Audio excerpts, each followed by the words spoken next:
Welcome, everybody. Thank you to all of our panelists and all of the attendees who are joining us today and for being here. Just so everybody is aware, this panel is going to be recorded and uploaded online to our YouTube channels and our social media. This is only for our panelists, our attendees. You cannot be seen. You're not going to be recorded. This is just for our panelists. But for attendees that want to come back to this after it's over, you feel free, and you can find this on our YouTube channel right after the event is over. So our panel today is hosted by Pollack Peacebuilding Systems, and Pollack Peacebuilding Systems is a conflict resolution consulting company focused on empowering organizations towards positive change through transformative peace processes. And you can learn more about our services and mission on our website, pollackpeacebuilding.com. So the focus of our panel today is bringing mindfulness to workplace conflict, why and how to practice this ancient art. And my name is Noah Shaw. I currently serve as the Peace Operations Coordinator at Pollack Peacebuilding Systems, and I'm going to be your moderator today. And so in order to be transparent about how we're going to spend our time here today, I'm quickly going to go over the layout of our panel. First, I'm just going to quickly introduce our panelists so you can get to know them a little bit about them and their background and where they're coming from as we continue this conversation. Next, we're going to jump into our questions regarding our topic that we're going to address to each panelist, allowing conversation to ensue. And then after this, the floor is going to be open to a Q&A session.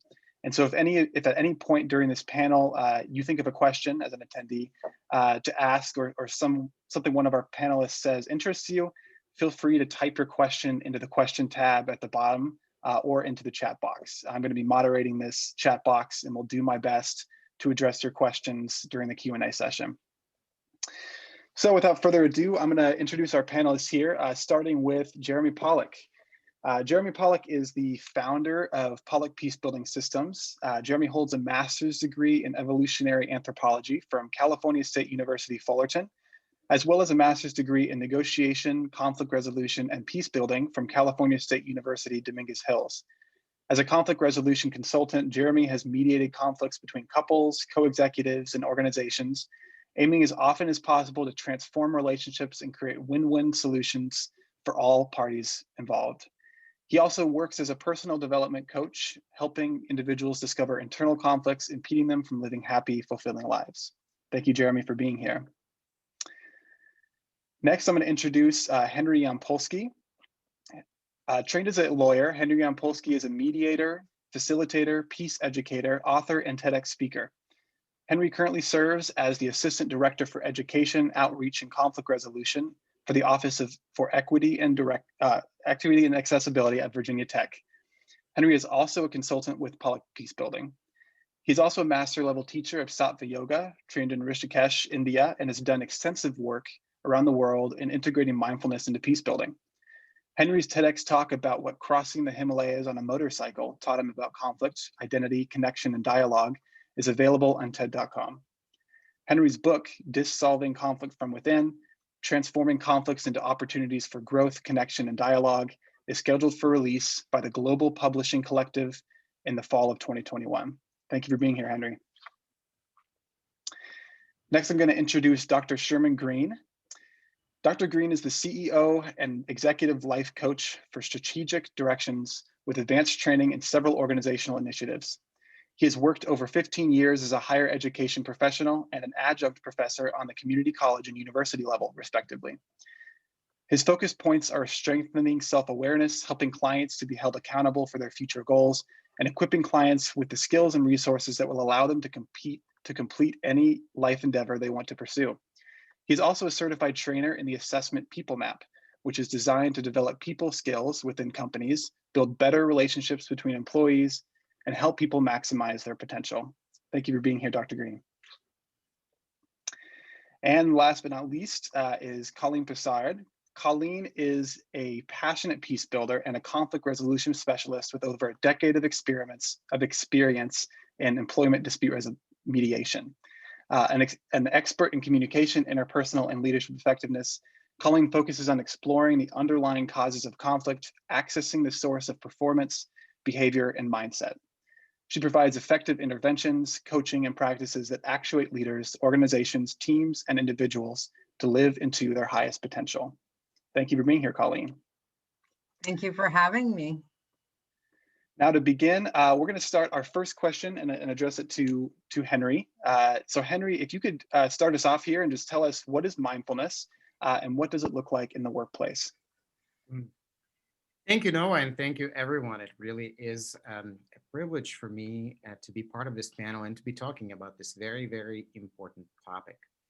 So mindfulness, this is a word in many ways that is a misnomer and a word that in many ways is overused to the point where it became a cliche, with few people actually knowing what we mean by mindfulness. And what I would suggest mindfulness is, there are three aspects to it. It's the experience, practice, and the state of observation without evaluation. So why observation without evaluation? Well, if we really tune in, just about everything we say is a judgment, evaluation, label, or a conclusion of some sort. We're very good at diagnosing ourselves. So mindfulness ultimately is shifting the focus from diagnosing and concluding to just noticing the symptoms. And why is that important in the workplace? Well, the key here, as I see it, is really, and why is it important in workplace conflict? It's really the distinction between reacting to conflict and responding to conflict. So when we react to conflict, our reactions are really our attempts to escape or control whoever or whatever is triggering us. When we respond, we're able to act from an undisturbed state. So mindfulness, in my view, in my experience, is the difference between the two. It's what allows us to have that undisturbed state, and that is that experience, practice, and the state of observation without evaluation. No, Henry, I want to jump in because it reminds me a lot, the way you just described it, especially, it seems like it's being in a more deliberate state, and in terms of, especially with conflict resolution, responding to conflict, both at work and in personal life. One thing that I talk a lot about in training is I kind of say, like, the purpose of training essentially is to get out of a default automatic mode of reaction and into a more deliberate response.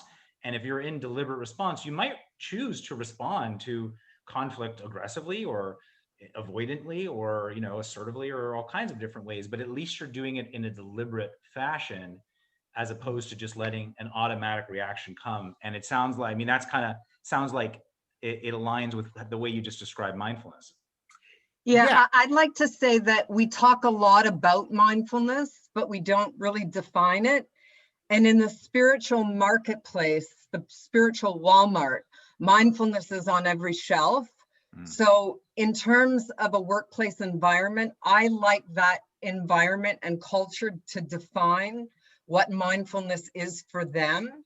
And John Kabat-Zinn, who was the meditation teacher in the 1970s, who really, really brought the word mindfulness, which is a clunky translation of the Pali word presence, but he brought it into the workplace. And I really like his definition. He says that mindfulness is the awareness that arises through paying attention on purpose in the present moment, non-judgmentally. And so I think it's important for an organization, if they're going to codify and have a working practice, that they really define what it is first and foremost for that culture. Yeah. Yeah, that's a good point. Henry, were you going to say something? Well, the one thing I just wanted to add to what you said, and actually to what Colleen said, when we talk about something being deliberate, we also have to be careful here, because sometimes when we talk about something being deliberate, it can become very intellectual. And one of my teachers, Sadhguru, who's I see him as one of foremost current mystics, said something very profound in that. He compared our intellect to a scalpel that is just wonderful in cutting through and dissecting. But sometimes we're trying to sew, and it's not so great in sewing. So we have to be careful in talking about something being deliberate, that it does not just become an intellectual approach, because actually that's not what mindfulness is. Mindfulness is not about kind of getting lost in our head. We do that enough as it is for most of us. That's a problem, and that's just one distinction, Jeremy, that I would make in terms of what you said, that deliberate action. I think what we're talking about is actually where the action is coming from, and it's not just deliberation; it's our state. What state are we in when we're taking the action? So yeah, it's not. How many of you saw Amanda Gorman, the 22-year-old African-American poet laureate, take the stage yesterday and speak her inaugural poem? To me, that totally concurs with what you're talking about, Henry, in that state of being. She was speaking being. And we all long for authenticity, and we know it when we hear it. And so the idea is not just learning, like sort of intellectual activities to respond in certain ways, but really practicing mindfulness as a state, as an ongoing practice, so that when things emerge that could lead to conflict, we're already in a certain particular state that we can respond in a certain way. Got it. Yeah. I think reflecting back on the way you put that, Colleen, was interesting. She's speaking being. Speaking being, yeah. So the state of consciousness that she's grounded in is she is grounded in her being and speaking from her being. And we all felt it. It was resonant. It was potent. We know it when we hear it. Do you think that I mean, is that super important then in terms of a practice? Would you say that it's important for leaders especially, or like more so, especially as people are moving up in the leadership chain, is to practice mindfulness so that they can be that presence, so they can speak that being? Oh, absolutely. Absolutely. When you look at LinkedIn, they have a leader of compassion and mindfulness. The ethos of their company is built on that. So it starts with the leadership. Wow. And then if you can codify and operationalize it in the culture, look at the cohesion, and inherent in every communication is safety. So if everybody is aligned and coming from that, there's a felt sense of safety and presence and discovery mode of communication, and it just, the nervous system of the entire organization is reset, and as you said, going to that power, the choice, the reactivity. Collectives amplify power, so the possibility of being in choice rather than reactivity is amplified by the collective commitment and intentionality of mindfulness practice. Yeah, and it takes a champion. It seems it takes someone in whether it's a leadership role or someone who's just willing to step up as a champion or a leader of the pursuit of practice and mindfulness in this organization. It kind of takes someone who's champions in. Yeah, and just as an example, Henry, when we got on for this, I expressed that I felt nervous. Noah said he had some butterflies, and Sherman, we participated, and Henry said, "Oh, well, can we actuate a mindfulness practice?"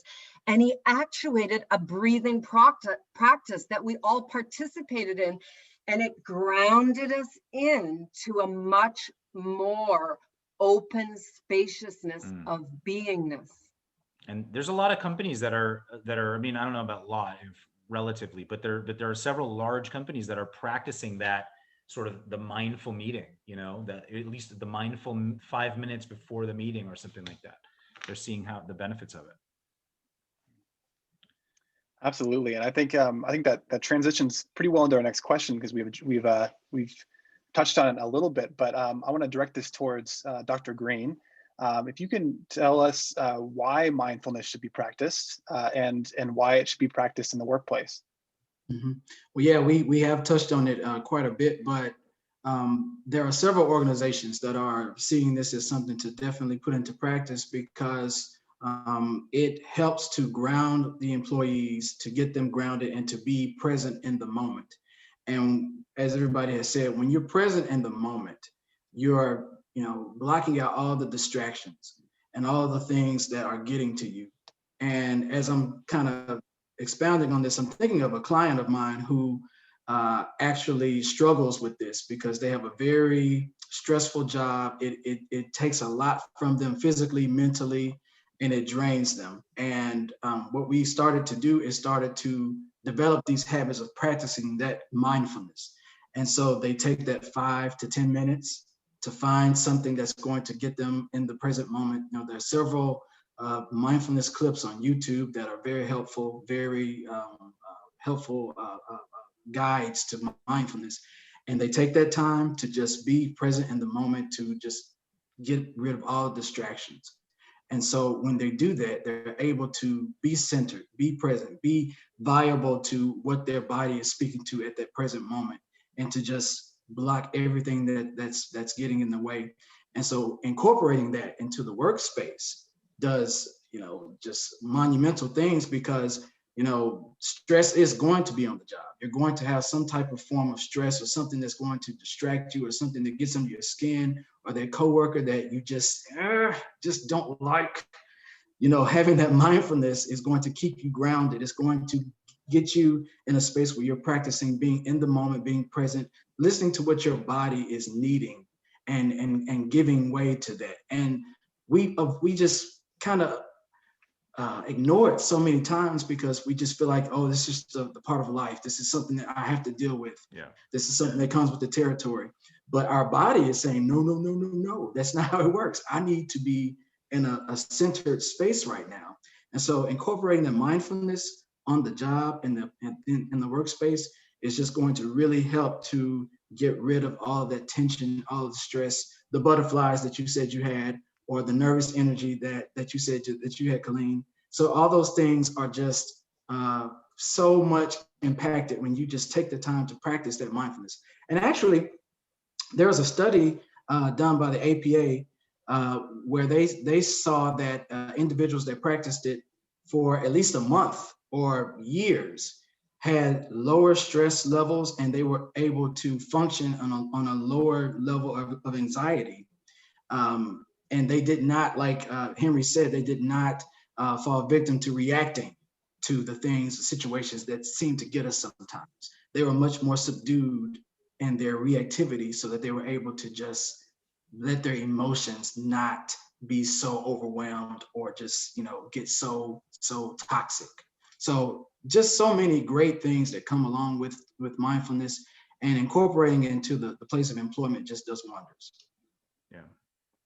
I'd say that I'll piggyback on that. There's an incredible, if anybody's interested in this question of whether or not mindfulness is useful to the workplace, there's just an incredible amount of research at this point, that in both empirical and qualitative research, that shows all kinds of different interesting and beneficial effects, but both from the academic community, but also, like, there's a lot of companies, Intel and SAP and LinkedIn that measure their employees' well-being regularly.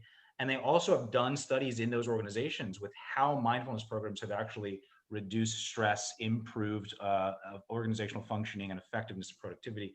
And so they've seen the results. And so that's why they're putting a lot of energy and resources behind these types of programs, is because it's actually, and stress, the idea of reducing stress, that was the lead-in for mindfulness to be introduced into the West. It was all mindfulness-based stress reduction. That was Kabat-Zinn's lead-in. It was how to introduce it. It was all about reducing anxiety. Now it's taken on other forms, and there's other reasons to do it. But I think that's where the most amount of research is how does mindfulness reduce stress? And reducing stress in a workplace obviously is going to lead to a lot of beneficial outcomes, because stress leads to conflict and on a whole bunch of other deleterious effects, like low productivity and low morale and stuff. So, and we're also finding, I'm sorry, Colleen, go ahead. That's okay. No, I was going to say, when I think of the why of mindfulness practice, I always go to be or not to be. That is the question, to be present or not to be present. Yeah. And there's a direct correlate to being mindful and present with the 4 pillars of emotional intelligence. You're going to elevate your self-awareness. You're going to elevate your self-management. You're going to elevate your social awareness and elevate your relational management. And the data is clear that your IQ will get you in the door, but it's your emotional intelligence that will help you win the game or reach your vision and achieve your goals. Absolutely. I was just going to piggyback that and say what Jeremy just responded with is that it's not just employment or employers, it's also students nowadays in college who are, facing so many levels of anxiety and stress because, the pandemic has just been, really just a surreal experience, especially for high school students who are no longer able to be functioning with their friends or just having that camaraderie as they used to have. Mindfulness is finding a space in all of those areas, students of all kinds, high school students, college students, because they have so much angst and anxiety that they had never really experienced before. So it's finding an avenue in all different sectors nowadays. So I want to build on what all of you have said and really just make this point. Mindfulness is not just useful for organizations. It's not just a useful stress management tool. It is essential. It is absolutely essential. And here is why. Here's why. Because ultimately, and at least in my experience, and yoga and meditation practices are part of my daily, they are part of my life. And to me, yes, the stress management benefits happen, but that's sort of the side effects. That's just the fruit, or I guess additional side effect. But to me, the greatest benefit of mindfulness has been expansion. And what do I mean by expansion? I mean by that my own idea of who I am starts to get less and less rigid. And so naturally, the natural impact of mindfulness becomes inclusivity. And of course, when we see all this violence now in the world, in the workplaces, everywhere, in my experience, the opposite of this violence is not peace, but inclusivity. How can we become more inclusive? We can become more inclusive by becoming more attuned to ourselves, more aware. And then even our very idea of who we are, our idea of ourselves, begins to expand. So then we start seeing other people not just as separate islands, completely separate and distinct from us, but actually we start experiencing them as part of us. The whole way, the whole culture, the way we communicate, the way we deal with each other starts to change, because then no one needs to tell us not to hurt this being because somehow, in some way, they're different from us. It becomes to us as insane as for our arm to hurt our leg. So to me, that's the main point of mindfulness. And when the first experience of mindfulness is like the difference between being in the movie and being in the movie theater, right? So being in the movie theater, we just develop a little bit more, we can still be very involved, we can be very engaged, and yet there's just awareness that, this is a picture that we see in front of us, and that in an hour or so it will be over and we can have popcorn. And so then that becomes our practice, that becomes our daily practice, something that is regular. And finally, I believe as Sherman and Jeremy have said earlier, this becomes how we show up. It becomes our state. And that becomes the most determinative factor, right? Who we are. We don't seek peace, we don't build peace, we start showing up as peace. And that takes a lot of cultivating. But ultimately, to me, mindfulness is very, very, very deeply tied to inclusion. And I think on our teams, in these meetings, we talk quite a bit about the need for inclusion and the importance of inclusion in modern organizations. And to me, that's the real purpose and benefit of mindfulness. That's great, Henry. Yeah. Can I ask a question? Because I get posed this question sometimes when I talk about mindfulness, and would love to hear how any of you would answer or frame it. There seems to, on the surface, without much explanation, there seems to be contradiction between between engagement and disengagement with mindfulness. Whereas, so if you say on one side, there's a level of expansion that you essentially you start to identify less with yourself and more with the organization. There's an organizational identity that starts to expand so that you can include other people in the organization, and that's a level of engagement that kind of heightens. And yet on the other side, when I've posed this idea of the difference between the witness and the ego, which is very similar to being in the theater and being in the movie, where you're still involved, you can still feel emotionally, but there's a little bit of being a witness to it rather than being attached to it all. And so people have said, well, if you're then are you detached? If you're just in that witness position, are you somewhat detached from life? Or are you somewhat detached from sort of what's going on? And I would just so in terms of posing it for an organization, there's this interplay between being engaged as an identifying with an organization, and yet what about being disengaged as just sort of being that witness, being that theater goer rather than being in the movie itself? Any ideas as to how to answer that? I have a feeling that it's not looked at. I answer it. Thank you, Jeremy. I answer it in a very simple term: engaged neutrality. You're fully engaged and neutral. So that's where you're at choice. Engaged neutrality. You're not disengaged. You're engaged and neutral. Yeah, you're engaged. So the either or framework, it's like it's a false framework essentially. It doesn't have to be either this or that. It can be this and that. Together. Engaged and neutral at the same time. Like when you're mediating and you're following a strict code of neutrality, non-judgment, and eloquent listening, you're fully engaged. Oh yeah. Yeah, that is true. Engaged neutrality. I like the way I like that. Yeah. Thank you. And to add to that, I would say it's engaging. So we started this conversation, right, with talking about how to come into the present. And so we can be engaged fully with the present, but we can also engage unconditionally with the present, right?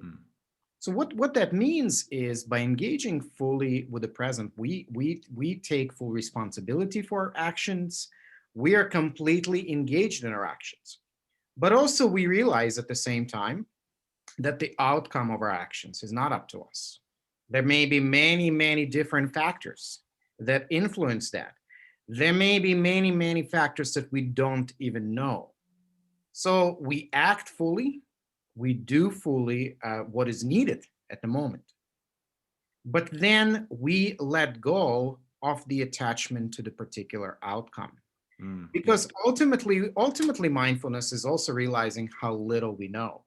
It's realizing how limited our perception is. It's realizing that most of the time, we're looking at life through a peephole. And that's what we make judgments and decisions and evaluations on the entire, on all of life.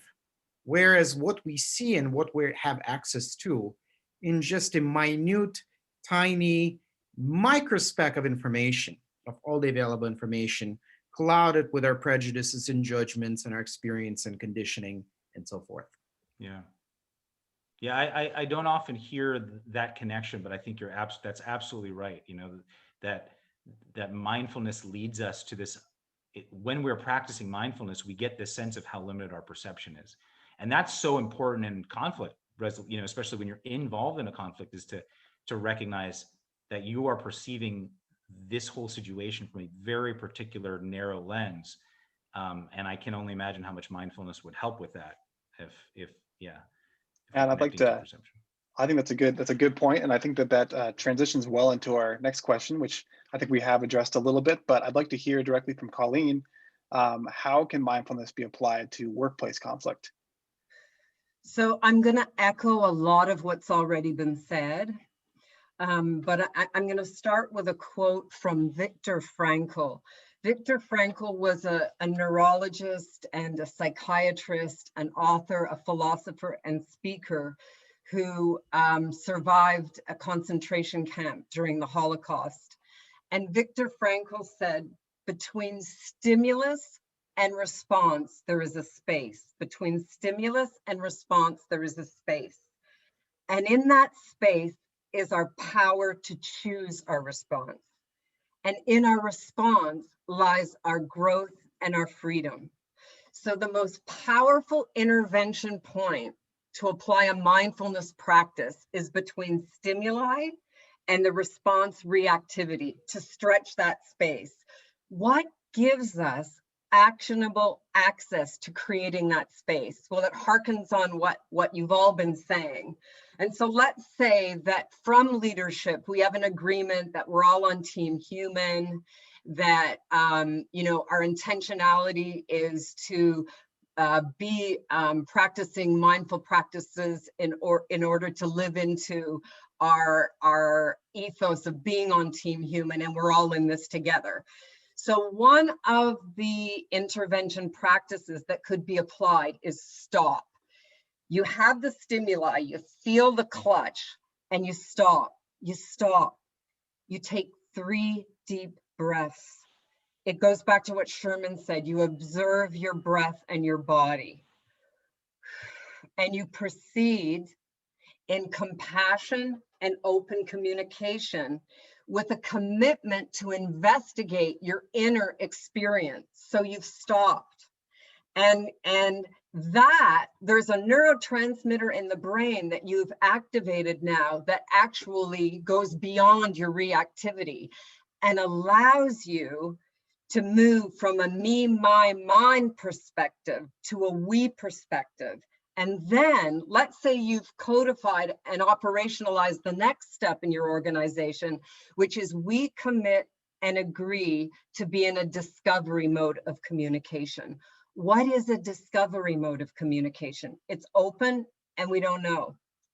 So we're committed to discover, to be surprised, to stumble and fumble into a new understanding and a new idea.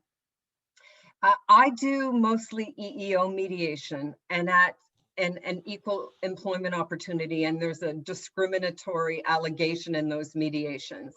And if I look at that conflict and I look at the timeline of that conflict, early on, there's an intervention point where if those two parties had sat down and communicated each other in a discovery mode of communication, and even in that uncomfortable space had adhered to those practices, the chances that it had escalated to the point where I arrive probably would not have happened, because the resource to resolve and the deleterious and harmful consequences of what can transpire once they're in the EEO process. And going back to what Sherman said, is that nothing is more important than the mindful practice of a discovery mode of communication now that we're working remotely. We do not have the tone of voice. We can't walk into each other's office and say, hey, like, I got this email, like, what's up with that? You know, just the comfort and the peacefulness of seeing each other's faces, of the communication and the signaling that our brain gets from being in real space, real-time communication. So to be in a discovery mode of communication, you feel the stimuli, you stop, you say, okay, I'm committed to a discovery mode of communication, and I'm going to reach out and make a phone call. Now, at LinkedIn, they have a process called clean conflict. And what I've witnessed is in organizations that resource conflict resolution, they also have a mindfulness practice of no gossip. And we are narrative by nature. We make up stories, and we're saying mindfulness and using it in its, you know, sort of positive thing, but the mind has a tremendous capacity for self-delusion. So if we intervene and apply mindfulness early on in the conflict between stimulus, we create that space, we action that space, then we're really, really resourcing conflict resolution. And I'll just end by saying that there is nothing that is going to support overall workability than if we collectively agree to those practices. If you think about a rowing team, if you've ever seen the exquisite beauty and symmetry and cohesion of a team that's rowing on a row team, there's just power and cohesiveness in that. And so if we're collectively agreeing to these practices, and we're messy human beings, we're going to stumble and fumble and fall, but if we commit to them and we align with them, then we have so much more potentiality to create a shared dignity in the workplace. And the one other mindfulness practice that I think underlies everything is intentionality. Intentionality is like a red carpet that you roll out and you step on and you walk. What is our intention in the workplace? What is our intention with this person in front of us when we feel that stimuli? What is our intention in terms of our relationships? What is our intention in moving towards this goal? What is our intention when conflict arises? Having the mindfulness practice of setting intention is very powerful and creative, and it has a really alive and really electric dynamic to it. Thanks, Colin. Yeah, that I wonder if, and I don't know, I haven't looked at any research about this, but I wonder if you talked a lot about the synchrony of, you know, people collectively practicing mindfulness and how that can be beneficial, and people kind of synchronizing on that practice. And I know there's a lot of research on synchrony in general in organizations. If we synchronize different efforts, that it brings people together and has a lot of, you know, productive effects. Do you think that mindfulness has a unique quality when people are synchronized in a mindfulness practice, that it's actually unique compared to other types of sort of normal everyday synchronicity? Well, as we see with quantum physics, we're in a field of infinite possibility. So again, going back to that space, right? What gives us actionable access that we have all ways of being and acting in that space, right? So even if one of us is practicing that mindfulness because we're in a shared field of connectivity, quantum physics evidences that, then we're going to affect the field. But that's why peak team performance, when everyone is actuating that consciousness, that's power. That's creative power. Yeah. And there's something real to it too. There's something authentic. I mean, even when we're practicing together, it feels like we kind of drop our masks, we drop our kind of normal, you know, thing for the moment, and we all just become really human in that moment. Oh, that's so true. That's so true. Yeah. That I would think that's super important. It goes back to Henry's mention of inclusiveness, of just the moment we drop that, we lose our sort of normal everyday identities and we elevate ourselves into a part of humanity. We can really connect on that level, and that I would think that certainly helps prevent, if not manage and resolve, you know, conflicts in the workplace. Because then we're in a we-volution. Like a me-volution is limited. You know what I mean? A we-volution, we have creative power. We are creative. That's really powerful, Colleen. Really powerful. I couldn't agree with you more with that.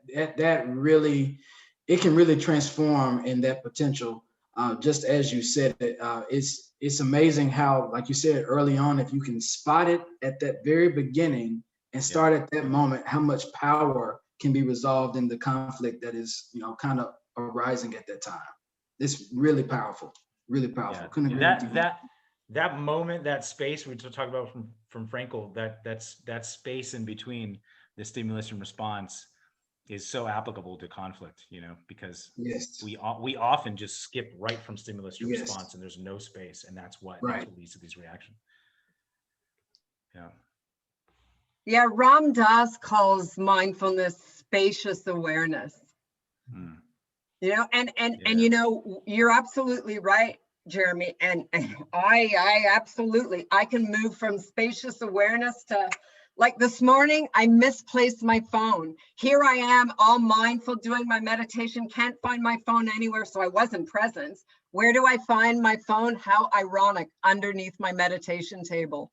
It's like, we're constantly having to bring ourselves in to make the conscious commitment to continually connecting into embodied presence.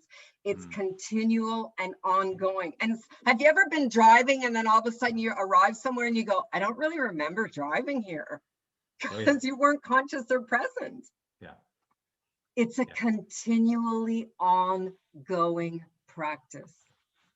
So I just want to comment on something that Colleen said and expand a little bit on that too. So of course, if we talk about Viktor Frankl, it's important to remind ourselves the circumstances in which he came up with this famous quote. Viktor Frankl was a prisoner in a concentration camp where he witnessed unspeakable horrors, unspeakable cruelty, unspeakable impacting him directly, impacting members of his family directly. So he was not just speaking in the abstract. So to me, the critical role of mindfulness is that ultimately it becomes the path to our personal freedom. Because in our life, truly the only two things that matter are our experience, our inner experience, and then the impact that we're making. Our inner experience and the impact we're making. Think about it. You could have every accumulation, every possession in the world. If your inner experience is misery, that possession is not going to do anything for you. You could have relationship, you could have anything you want. If your inner experience is negative, that's going to be your experience of life. And none of those possessions are going to do anything. And then, of course, the impact we make on others comes from how we are, how we show up. It's not what we say, it's not what we do, but it's really how we show up. So if we can learn how to be, as human beings, we're called human beings. That presumes that we know how to be. So if no matter what, inside, we could be joyous, we could be peaceful, we could be at ease, then isn't that the key to true freedom? Because then whatever is happening in the world, whoever tweeted something today, whoever is the president, whatever is happening in the political arena, whatever is happening in the world, not that it's not important, but it does not change our inner experience. For most of us, the reality is we may get up with the best intention. We may feel great. And then the moment we look at our Twitter feed, or the moment we look at something else, or the moment we look at the TV, it's gone. So someone else always has the remote control to us, right? And they get to press buttons. So mindfulness is about taking that ultimate radical responsibility for how we are. And if Viktor Frankl could have the awareness of that space in the most horrific circumstances that he was living in, then let's just imagine the impact that can create in each of our lives. if instead of focusing outside of us on all the drama and all the things that are happening, and someone said this and someone said that, or always looking outside to solve whatever problem we have, whether it's medication, whether it's relationship, whether it's anything else, we start looking within. And then our inner experience, no matter what is happening in the world, our inner experience is that of ease. Our inner experience is that of ease. Then all of our actions, instead of being reactions, meaning basically just our, as I mentioned earlier, our attempts to escape or control, our attempts to escape or control become conscious actions. They arise from a different space. So instead of compulsive actions, we can move to conscious actions. And that will transform everything from individual culture to organizational culture. If we acted consciously, if truly our actions were conscious and inclusive, would anyone need to tell us not to pollute our environment? Would anyone need to tell us not to create products that kill and destroy people and community? Would anyone need to tell us not to treat people with the cruelty, immense cruelty, that we as individuals and organizations treat each other? Yeah, one of my spiritual practices in alignment with that is when someone pushes my buttons, I don't focus on them. I go, what's the button in you? You know, oh, they're pushing my buttons. The issue is, why do you have so many buttons? And you got to look at those buttons. Yeah. I think that's really good. And I think, you know, taking something that you said, Henry, about kind of learning to be, I think I'd like to hear, and this is our final question just to Jeremy, about what are some useful mindfulness practices that can be practiced both at home and at work in order to do this. And then after this question, we'll go into a Q&A. Yeah, and I'll make this short because I know we have limited time here. We want to get to some Q&A, but I thought what would be useful here, I mean, we've talked a lot about why mindfulness is important and how it can improve organizational effectiveness and improve just general employee well-being and synchronization. But I thought what would be helpful here is to go over some of the practices. I did a little research on some large companies that are doing mindfulness practices and just kind of tell you what they seem to be doing and what seems to be working there, and it could be maybe useful for other organizations. So, for instance, Intel has a 10-week mindfulness program. It takes place once a week for 90 minutes. It has a weekly topic. It has meditations, a timed writing activity, a group activity. Over 7,000 employees at this point have taken it. They also have access to mindfulness lessons through an app that they developed. Mindfulness on site at gyms there. There's a dedicated room for meditation at Intel. So that's one thing.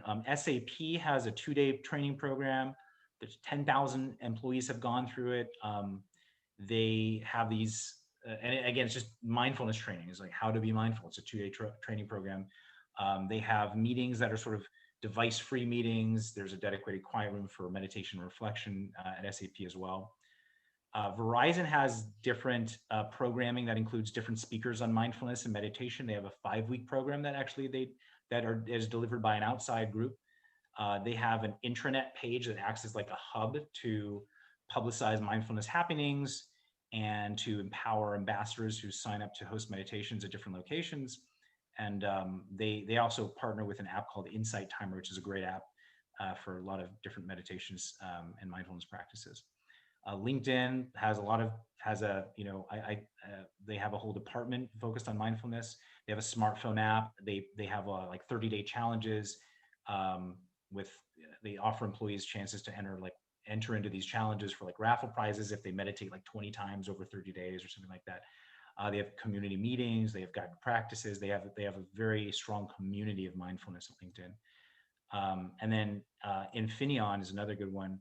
They offer employee information sessions on a regular basis, peer-led mindfulness sessions, a website that provides information and resources on mindfulness and meditation, and again, like a growing sort of community, an online community where they post articles and videos and podcasts to raise awareness about the benefits of mindfulness and meditation. Aetna has a practice.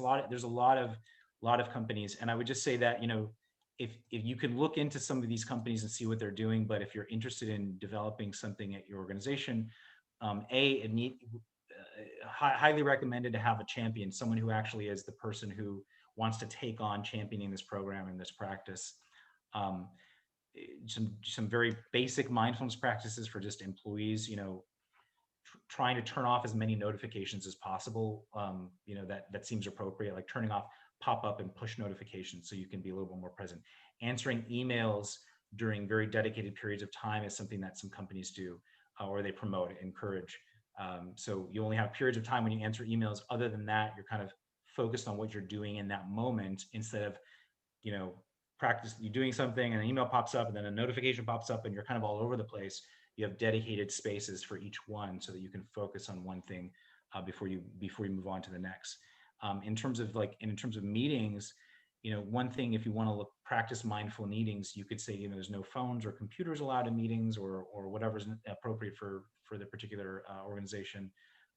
You could have, a note taker, a designated note taker that can rotate and take notes. And so everybody else doesn't need to take notes. They can just be fully present.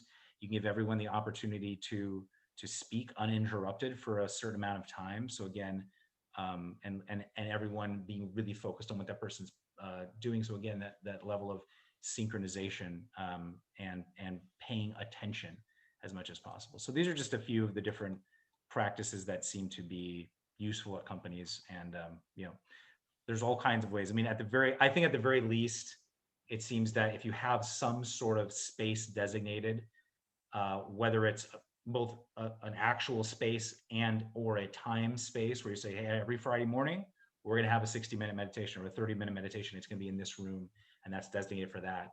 No phones, no computers, that kind of thing. Just something to get it going, get some interest potentially, and seeing how it works. And I would highly recommend, if you do this, using some sort of measurement tool to see how it's working, to see, hey, are people's stress levels going down as a result? Are their productivity levels going down? Are the relationships improving as a result? So measuring it would also be highly recommended. Thank you, Jeremy. I think those are all really good tips and advice that both individuals and companies, organizations, managers, leadership can use to implement mindfulness practices in the workplace. I'd like to move on to a question that we have here from Elon. You mentioned that I know the panel members touched upon the benefits that mindfulness brings to the workplace earlier. Could any of the panel members please elaborate on specific examples of outcomes that mindfulness training and practice has provided for their clients? Thank you. I can honestly say that the clients that I've had to use mindfulness have grown to appreciate it much more, because their awareness of it was one that it wasn't going to do anything for them. And so for them, it was a sense of having to do it in a sense of, I'm going to try it as a person and let it become a part of me. So when they approached it from that standpoint, it was like that aha moment had just dawned on them, and they were able to really get what it was supposed to have done for them, which is to help them to stay present and for the distractions to become much more reduced. So what I found is that in practicing the mindfulness is help them to stay level and to have less stress, and to keep them more focused on where they are in the moment, instead of thinking about things that are coming up in the future or things that have happened in the past. They're able to be right here, and they're able to move forward and keep that sense of peace with them throughout the day or in that moment. So I've worked with many organizations and communities where I have introduced these practices. Now, I don't sometimes call them mindfulness practices, because I think the word is overused. I don't think sometimes it's the most effective way to describe what we're trying to do. But ultimately, what I've seen, the impact, Elon, to answer your question, is really expansion. So where before people saw 2 aspects, now they see 10. And to me, ultimately, everything that I do, whether it's mediation, whether it's facilitation, whether it's teaching, is mindfulness. The most important aspect to all of these things is, how do I show up? So I maintain a very, very strong personal practice. And then by showing up in a particular way, to these situations, the impact becomes very apparent. And then, I hear from one of these organizations. I see sometimes impact when I work with them more long term, where processes, cultures begin to change. Something that once seemed unthinkable or strange or weird becomes the norm. And actually, if we look at mindfulness, the ultimate question with mindfulness is, do we look outside or do we look within? And that goes both on the organizational level and on the individual level. And if we're interested in profound change, if we're interested in lasting change, if we're interested in creating truly a culture of inclusion and innovation, then we have to start looking within. And to me, Ilan, that's something in my experience that can radically transform organizations and making them better, more effective, and more competitive, frankly, and much better in what they do. I would say I'll piggyback on that and just say I think everything that I do in terms of my coaching practice, especially, is mindfulness based. Even though I don't call it mindfulness always, we practice. Everything is about self-awareness, self-reflection, slowing down, being more aware of our decisions and choices and stuff. And I've definitely seen the level from the time we start to the time to 8 weeks, 6-8 weeks later of doing some sort of mindfulness based coaching. Even though I'm not calling it mindfulness necessarily, the level of self-awareness that they come back to coaching sessions with has dramatically improved. So before, where they're kind of like, I'm not really sure what I'm doing, 6 weeks later, a lot of people are journaling, they're writing down, they're coming back with examples like, here's what I did, and they're just like, they're constantly now reflecting on themselves, taking responsibility, owning and having accountability around their own actions, and even around the way that they're perceiving things. And so, and that awareness is a starting point for real change. Yeah. It's interesting, on my desk, I have the book, The Body Keeps the Score. Yeah. And it's an amazing book. So just piggybacking on everything everyone said, just to get people to move in to that internal awareness of feeling and sensing their own body, and coming into the awareness that it's not external, or the internal and the external are related, profoundly shifts their perspective and their ability to move forward in a different way, and to again choose rather than react. All people are at different levels of self-awareness. So meeting your clients where they are, and just getting them to see something in a new and different way is, to use Sherman's word, transformational. It's really good. Thank you to all of you. I think, out of respect for everybody's time, since we're here about right at 12 p.m. Pacific time, I think we'll finish there. And so I want to thank you to all of our fantastic panelists, Jeremy Pollack, Henry Ampolsky, Dr. Sherman Green, and Colleen Passard. This has been such an insightful discussion for me. And so I also want to thank everyone who is able to attend today, and for your questions that we've been able to answer. I hope that you all enjoyed this panel and took something new away that maybe you didn't know before, perhaps a new understanding of mindfulness, or a mindfulness practice that you can incorporate into your personal and professional life. So I'd love to let you know that we do host these panels on a monthly basis. So keep an eye out each month for more discussions like this on topics related to peace building and conflict resolution. Thank you all so much for being here, and I hope you have a wonderful rest of your day. Thank you, everyone. Thank you, Noah. Thank you, everyone. Thank you. Thank you, everyone. Such a great discussion. Thank you. Yeah, thank you. It's heartening. Less mind, more heart.